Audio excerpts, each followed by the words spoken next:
Before I get into this video, I just want to go on record and say that I like Dragon Ball Super. I've watched all 131 episodes of Dragon Ball Super, but without a doubt, Dragon Ball Super does not hold a candle to Dragon Ball Z. So in this video, I'm gonna explain where I think Dragon Ball Super fell short.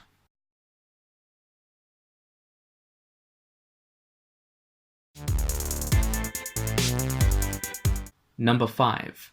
Lacklustre power-up and transformation sequences.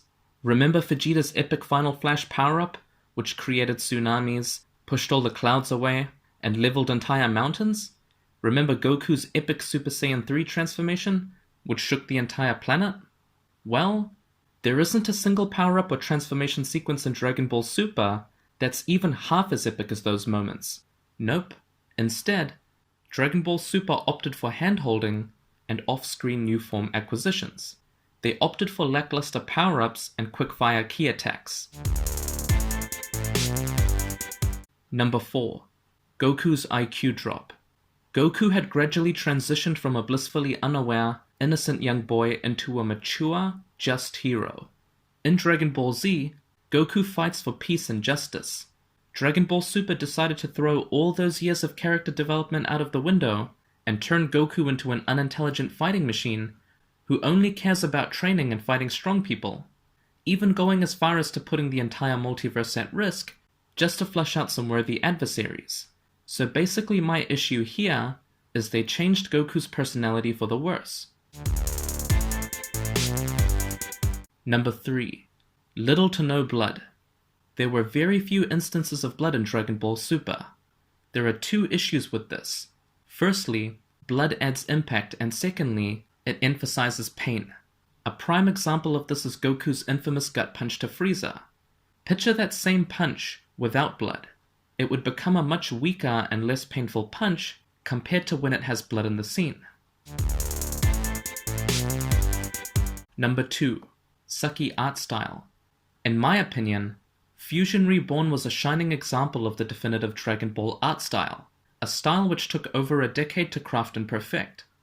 They had a perfectly fine modernized art style in Resurrection F, but they opted for a more simplistic art style, where the characters were too skinny, didn't have much muscle, their arms bent a weird way, and were just plain badly drawn. The art style in the first two rehashed Dragon Ball Super arcs was an absolute joke.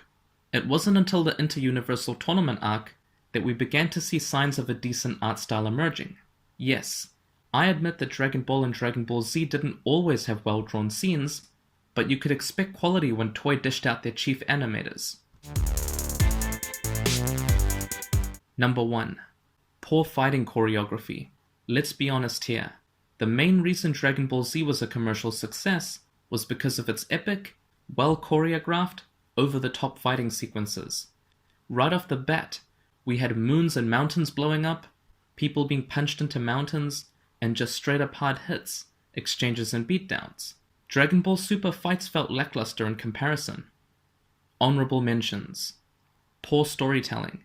The overall story of Dragon Ball Super is decent for the most part, but the episodes themselves are riddled with poor storytelling. An example of this is when Trunks learns the evil containment wave by watching a video of Piccolo physically demonstrating the technique. Dialogue. Dragon Ball Z Kai and Dragon Ball Z's Majin Buu arc are filled with Shakespearean dialogue that had me constantly rewatching certain scenes. For example, Majin Vegeta's verbal exchange with the Supreme Kai. Super, on the other hand, simply lacked the intensity and seriousness in its dialogue. Thank you for watching. Be sure to like, subscribe, and leave a comment.